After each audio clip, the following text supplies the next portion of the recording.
رمضان كريم كريم كريم شهر عظيم عظيم. السلام علیکم ورحمۃ اللہ وبرکاتہ. الحمدللہ والصلاۃ والسلام علی رسول اللہ. اللہ تعالیٰ نے روزے کو اس طرح سے ڈیزائن کیا ہے کہ ہم فجر سے لے کر مغرب تک کچھ کھاتے پیتے نہیں ہیں اور ساتھ میں جنسی خواہشات بھی پوری نہیں کرتے. اس سے ہماری نفس کی ٹریننگ ہوتی ہے. یہ کھانا اور پینا کم کرنا، اس سے انسان کے جسم کو بھی فائدہ ہوتا ہے اور انسان کے روحانی فائدے کی بھی چیز ہے. نبی کریم علیہ الصلوۃ والسلام نے فرمایا کہ سب سے بدترین برتن جو ایک انسان بھر سکتا ہے وہ اس کا پیٹ کا برتن ہے. انہوں نے فرمایا کہ ایک انسان کے لیے کافی ہے کہ وہ چھوٹے چھوٹے لقمے کھائے، تھوڑے لقمے کھائے جو اس کی کمر کو سیدھا رکھ سکے. یعنی اس کے اندر اتنی ہمت رہے، اتنی طاقت رہے کہ وہ روزمرہ کے کام کاج کر سکے. اور اگر اس نے زیادہ کھانا ہی ہے تو نبی کریم علیہ الصلوۃ والسلام نے فرمایا کہ وہ اپنے پیٹ کا 1/3 برتن کھانے کے لیے رکھے، 1/3 پینے کی چیز کے لیے رکھے اور 1/3 کو چھوڑ دے تاکہ اس میں سانس لے سکے. کبھی کبھی ہم اتنا کھا لیتے ہیں کہ سانس ہی نہیں آتا. تو نبی کریم علیہ الصلوۃ والسلام نے یہ زیادہ سے زیادہ مقدار بتائی ہے کھانے کی. یہ اس کے جسم کے لیے بھی اچھا ہے، اس کے روحانی فوائد بھی ہیں اس کے اندر. اگر آپ آج کے وقت میں غور کریں تو ہمارے اکثر بیماریاں زیادہ کھانے کی وجہ سے ہیں. ڈائبٹیز اکثر زیادہ میٹھا کھانے کی وجہ سے ہوتی ہے، آلدو جینیٹک بھی ہوتی ہے، لیکن کچھ لوگوں کے زیادہ کھانے کی وجہ سے ہوتی ہے. بلڈ پریشر، ہارٹ کے ایشوز، کولیسٹرول کے ایشوز ایکسرسائز سے بھی متعلق ہیں. ایکسرسائز کی کمی بھی اس کے اندر بہت بڑا رول پلے کرتی ہے. لیکن زیادہ کھانا اور ہیلتھی چیزیں نہ کھانا، یہ ساری بھی اس کے اندر رول پلے کرتی ہے.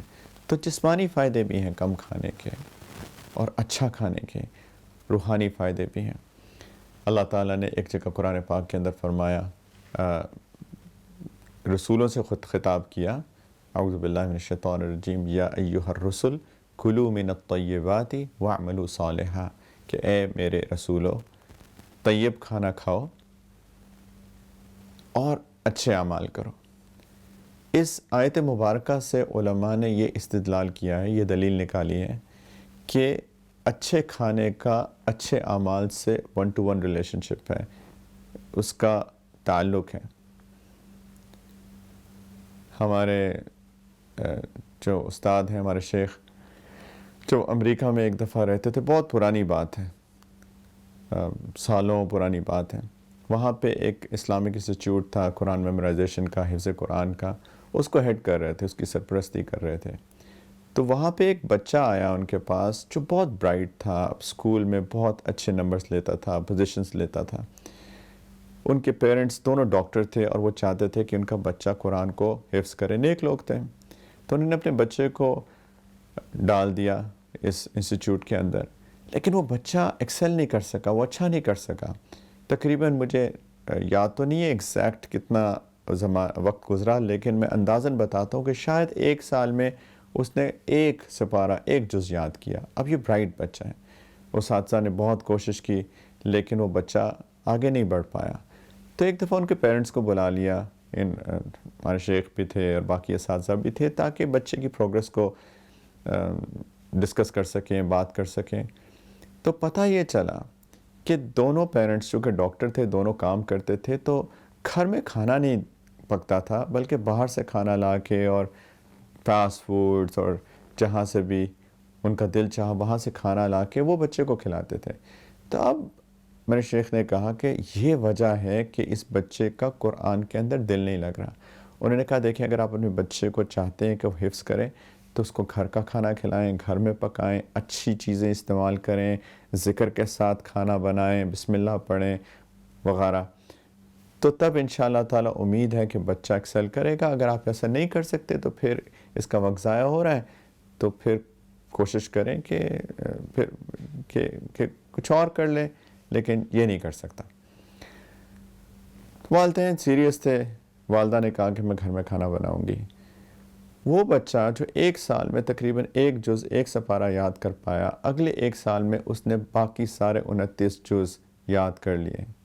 اتنا فرق پڑتا ہے اچھا کھانے کا انسان کی روحانیت کے ساتھ۔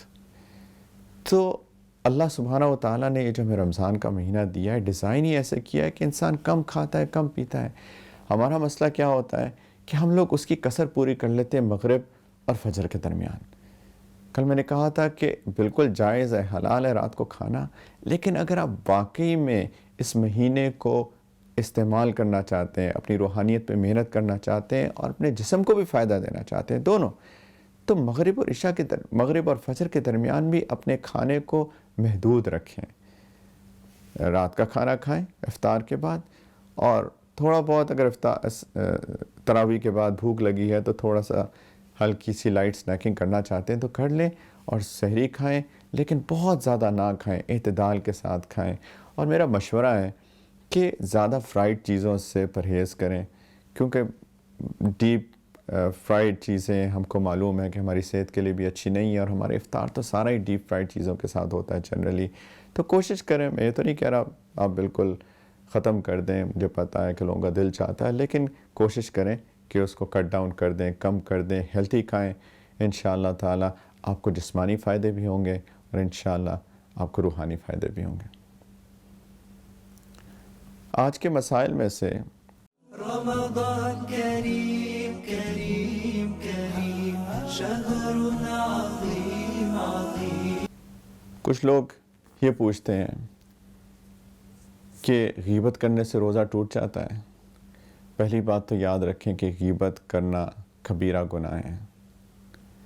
غیبت کہتے ہیں کہ 2 لوگ بیٹھے ہوں اور اس تیسرے کی برائی کریں جو ان کے پاس نہیں بیٹھا، اس کو غیبت کہتے ہیں۔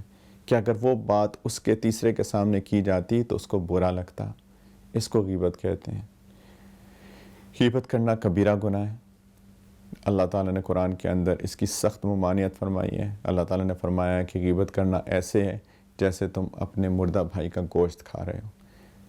نبی کریم صلی اللہ علیہ وسلم نے فرمایا کہ الغیبۃ اشد من الزنا، کہ غیبت زنا سے بھی بڑا گناہ ہے۔ زنا کو ہم لوگ برا سمجھتے ہیں، سمجھنا بھی چاہیے، کبیرہ گناہ ہے۔ غیبت اس سے بھی بڑا ہے، ہم لوگ اس کو پرائیورٹائز ہی نہیں کر پائے۔ تو غیبت سے بچنا چاہیے، لیکن اگر کسی کی غلطی سے غیبت ہو جائے، ایک تو فوراً استغفار کرنا چاہیے، توبہ کریں اللہ سے، بلکہ اس بھائی سے جس کی غیبت کی ہے ڈھکے چھپے الفاظ میں معافی بھی مانگ لیں، کیونکہ یہ حقوق العباد میں سے ہے۔